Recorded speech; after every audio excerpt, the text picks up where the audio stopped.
নমস্কার বন্ধুরা, রান্নায় বাঙালিয়ানায় আপনাদের স্বাগত। মাছের তেলের একটি নতুন রেসিপি নিয়ে আপনাদের কাছে হাজির হয়েছি। প্রথমে আমি কড়াইয়ের মধ্যে সর্ষের তেল কিছুটা পরিমাণ দিয়েছি, আর 6 থেকে 7টা এখানে রসুন কোয়া থেতো করে নিয়েছি।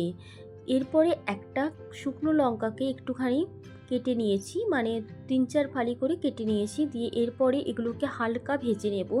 এই রসুন আর শুকনো লঙ্কাটা হালকা বেশ একটু সেন্ট বেরিয়ে যাবে, আর হালকা একটু লাল রং হয়ে যাবে, ততক্ষণ পর্যন্ত ভেজে নেব। এরপরে আমি এখানে মাছের তেলটাকে বেশ ভালোভাবে ধুয়ে পরিষ্কার করে ছোট ছোট করে কেটে নিয়েছি। মাছের তেল দিয়ে দিয়েছি, এরপরে হলুদ গুঁড়ো দিয়ে দিলাম, ওর মধ্যে দিয়ে দিচ্ছি লবণ, দিয়ে ভালো করে একটু সময় ধরে এটা ভাজতে হবে, মাঝারি ফ্লেমেই ভাজতে হবে।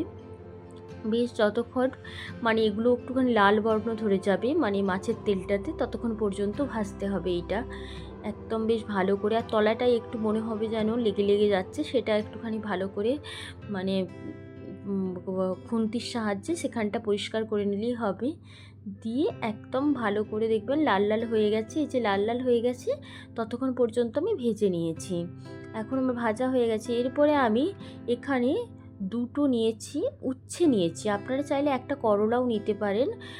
দিয়ে ছোট ছোট করে কেটে নিয়েছি, একদম ধুয়ে পরিষ্কার করে নিয়েছি। দিয়ে এরপরে এটা আমি ভেজে নেব। তবে তেঁতোটা আপনারা যতটা পরিমাণ চাইবেন ততটা পরিমাণই এটা আপনারা ভাজবেন। যদি মনে করেন তেঁতোটা একটু বেশি চাই, তাহলে কম ভাজবেন করলাটা। আমি এখানে একটু ভালোভাবেই ভেজেছি, তাহলে তেঁতোর পরিমাণটা বোঝা যাবে না আর কি বেশি করে ভাজলে।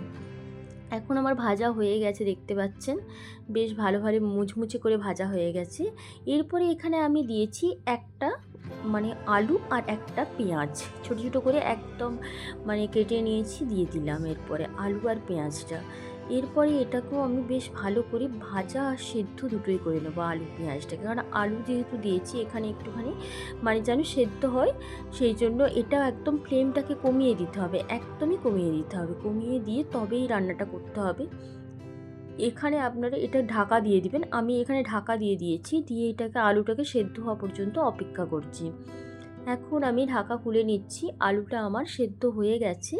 এরপরে আমি এখানে বেগুন ছোট ছোট করে কেটে নিয়েছি। বেগুনটা একই রকম কেটে নিয়েছি, যেই বেগুনগুলো কালো বেগুন, সেই কি বলবো, একটুখানি খুব একটা মোটা মোটা হয় না, বেশ সরু সরু হয়। ওই বেগুনগুলোর টেস্টগুলো না যে কোনো তরকারিতেই ভালো লাগে। সেই বেগুনই একটা ছোট পরিমাণ বেগুন দিয়ে দিয়েছি এখানে। দিয়ে এরপর আবারও বেশ ভালো করে ভেজে নেব, এবং ফ্লেমটা কমিয়ে রাখবো, না হলে আবার পুড়ে যেতে পারে। সেই জন্য একটু ফ্লেমটা কমিয়ে রাখতে হবে, কমিয়েই রান্নাটা পুরোপুরি করতে হবে। আর এর উপর থেকে দিয়ে দিচ্ছি একটুখানি কাঁচা লঙ্কা কুচি। এটা ঝালটা আপনারা আপনাদের স্বাদ অনুযায়ী দেবেন। কাঁচা লঙ্কা কুচি দিয়ে দিলাম। এরপরে এই রান্নাটা শুধুমাত্র বেগুনটা ভাজা পর্যন্ত অপেক্ষা করতে হবে।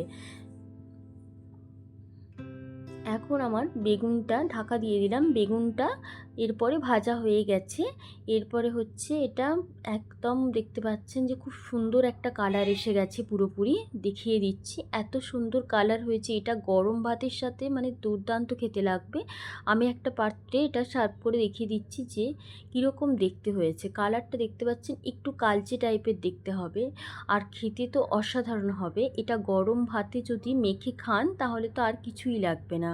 বন্ধুরা, রেসিপিটি যদি আপনাদের ভালো লেগে থাকে তাহলে কিন্তু লাইক কমেন্ট করতে ভুলবেন না, আর চ্যানেলটিকে সাবস্ক্রাইব করে দেওয়ার অনুরোধ রইল। চ্যানেলটিকে সাবস্ক্রাইব করে দিলে নিত্য নতুন ভিডিও আরও বেশি পাবেন, আপনারা দেখতে পাবেন।